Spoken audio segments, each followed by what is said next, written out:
दोस्तों, देर आए दुरुस्त आए, लेकिन दुरुस्त कितने आए आज मैं आपको दिखाने जा रहा हूं। जब किसानों से घिर चुके थे जयंत चौधरी की मौजूदगी किसानों के बीच थी। किसानों के आंखों में गुस्सा भी था और एक सवाल भी। गुस्सा इस बात का कि वो एक ऐसी पार्टी की गोद में जाकर बैठ गए जहां जाटों को अपमानित किया जा रहा है, और गुस्से के साथ साथ सवाल यह था कि आखिर कौन सी ऐसी वजह है कि आपको, आपके पिता को, आपकी पार्टी को पनौती कहने वालों के साथ जबरदस्ती राजनीतिक संबंध रखे जा रहे हैं। जाटों का अपमान करने वालों के साथ बीजेपी के साथ लगातार जयंत चौधरी खड़े हैं। जयंत चौधरी पर जवाब नहीं था। वो समझ गए थे किसानों में नाराजगी है। वो ये भी समझ गए थे कि आरएलडी का अगर कोई वजूद है तो यही किसान और जाट है। अगर ये साथ अभी छोड़ दें तो आरएलडी का वजूद ही नहीं बचेगा। ऐसे में उन्होंने हाथ जोड़े और स्पष्ट तौर पर जो कहा है वो बीजेपी के लिए एक संकेत है कि उनका अपना एक साथी उपराष्ट्रपति चुनाव से ठीक पहले उनका साथ छोड़ने जा रहा है। जी हां, जयंत चौधरी करने जा रहे हैं बगावत। इसका ऐलान कहीं और नहीं बल्कि एक किसानों की मीटिंग के दौरान उन्हें आगे आकर करना पड़ा है। नमस्कार, मैं हूं प्रज्वल गौतम और आप देख रहे हैं टाइम्स एक्सप्रेस। जयंत चौधरी बागी होंगे, जयंत चौधरी साथ छोड़ेंगे, जयंत चौधरी अखिलेश यादव और राहुल गांधी के साथ मंच पर नजर आएंगे। यह बात मैं यूं ही नहीं कह रहा हूं। दरअसल इसकी पूरी पटकथा 3 दिन पहले तब लिखी गई थी जब संजय निषाद ने एक बड़ा ऐलान किया। संजय निषाद ने हिम्मत करके ही सही, लेकिन बीजेपी को आईना दिखा दिया था। भारतीय जनता पार्टी से साफ साफ लफ्जों में कह दिया था कि अगर हम जैसे सहयोगियों से फायदा नहीं होता तो गठबंधन तोड़ दें। पहले लगा ये केवल संजय निषाद की तरफ से कहा गया बयान है, लेकिन अपने उसी बयान में आगे जाकर उन्होंने ओम प्रकाश राजभर का जिक्र किया, उन्होंने आरएलडी का जिक्र किया, उन्होंने अपनी पार्टी का जिक्र किया। यह पहले से तय माना जा रहा था कि जरूर जयंत चौधरी के साथ संजय निषाद या संजय निषाद के साथ जयंत चौधरी नजर ना आए हो। लेकिन उत्तर प्रदेश में एनडीए का हिस्सा ये तीनों पार्टियां, चारों पार्टियां आपस में फोन कॉल पर बातचीत कर चुकी हैं। बात संजय निषाद और जयंत चौधरी की हो चुकी है। इसलिए अपनी प्रेस कॉन्फ्रेंस में बड़े बेफिक्र होकर उन्होंने जाट मतदाताओं को लेकर आरएलडी की जा रही आलोचना के खिलाफ बीजेपी के विरुद्ध मोर्चा खोल दिया था। और आज देखिए हालत क्या हो गई। जयंत चौधरी जो अब तक राज्य मंत्री बनकर मंत्री पद का लुत्फ उठा रहे थे, आखिरकार किसानों के बीच जाना पड़ता है।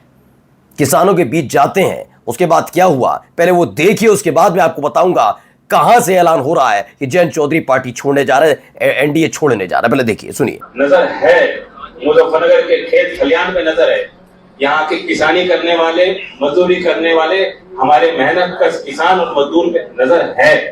और यही लोकदल का एजेंडा है, यही लोकदल का मतदाता, ये लोकदल का वोटर। इशारा कर दिया खूब, इससे ज्यादा मेरी बंदिश है, मैं नहीं कह सकता। मैं जो कुछ हूँ आपके लिए हूँ। सीधी 2 टूक बात कह रहा हूँ। जब आप कह दोगे जैसा आपको लगेगा वैसा ही निर्णय लेता आया हूँ, वैसा ही निर्णय लूंगा। धन्यवाद। तो कह रहे थे हमारी नजर है, किसानों की पर नजर है, किसानी पर नजर है, इस पर नजर है, उस पर नजर है। किसान बहुत ज्यादा खुश नहीं थे। आगे कुछ बैठे हुए लोग थे, वो थोड़े बहुत हों, लेकिन ज्यादातर उनसे खुश नजर नहीं आ रहे थे। तस्वीर इसलिए मैं आपको स्क्रीन पर दिखाता चल रहा हूं। बयान तो सुन लिया। वो बार बार कह रहे थे यही लोग कल के मतदाता वोटर हैं।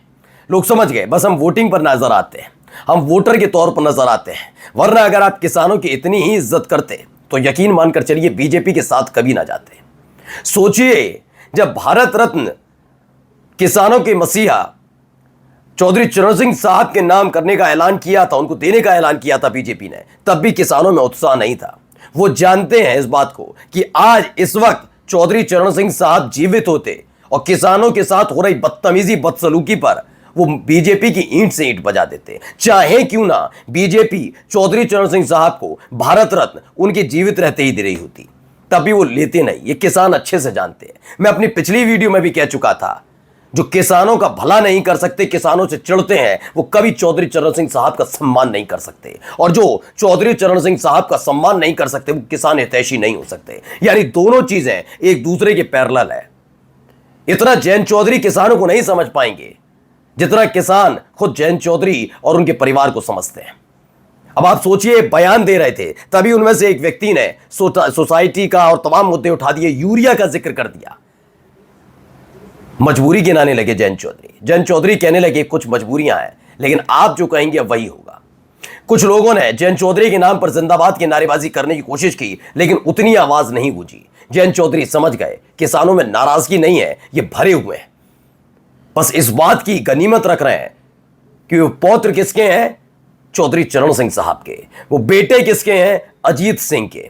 अगर कोई ऐसा वैसा दूसरा नेता होता तो यह भीड़ी ना होती और मुर्दाबाद के नारे तक लग जाते। ये जयंत चौधरी समझ रहे थे, इसीलिए उसी वक्त उन्होंने एक और बयान दिया कि जो फैसला आप करेंगे वही मैं। देखिए, इशारा कर दिया, मेरी कुछ बंदिशें हैं, इससे ज्यादा मैं नहीं कह सकता। मैं जो कुछ हूं आपकी वजह से हूं, यानी किसानों की वजह से हूं। जैसा जब आप कह दोगे वैसे निर्णय हो जाएगा।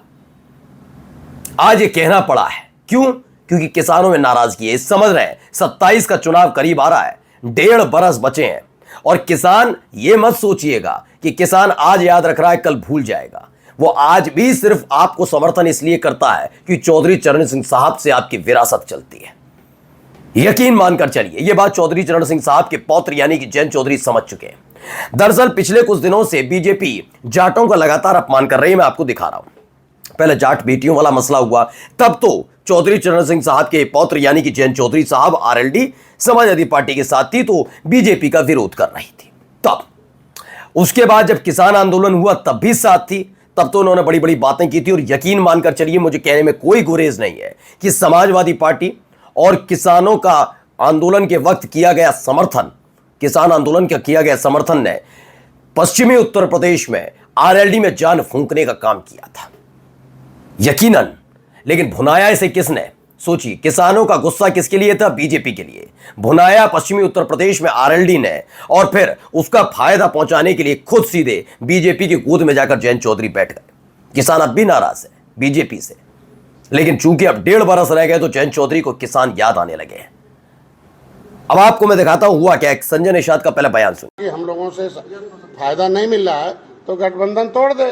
क्यों छोट भैया नेता से अब सब करवा रहे हैं, चाहे राजभर। तो ये खुल्लम खुल्ला कही हुई बातें थी। ये बात ऐसे वक्त में कही गई जब उपराष्ट्रपति चुनाव करीब आ रहा है। मैं बार बार आपको बता रहा हूं कि बीजेपी की सांसें फूल रही हैं। उसे पता है कि अगर नंबर देखे जाए स्क्रीन पर कि हमारे पास कितने वोट है, कितने सांसद लोकसभा राज्यसभा के एनडीए के साथ है, तो नजर आता है 427। यानी हमारे पास अच्छे खासे हैं, हमें जरूरत नहीं पड़नी चाहिए। यानी कितने वोटर हमारे पास ज्यादा है? हमारे पास तकरीबन अगर देखे जाए तो 34 वोट ज्यादा है। अभी भी खुश नजर आते हैं, लेकिन इन सब के तरह एक और खेल है।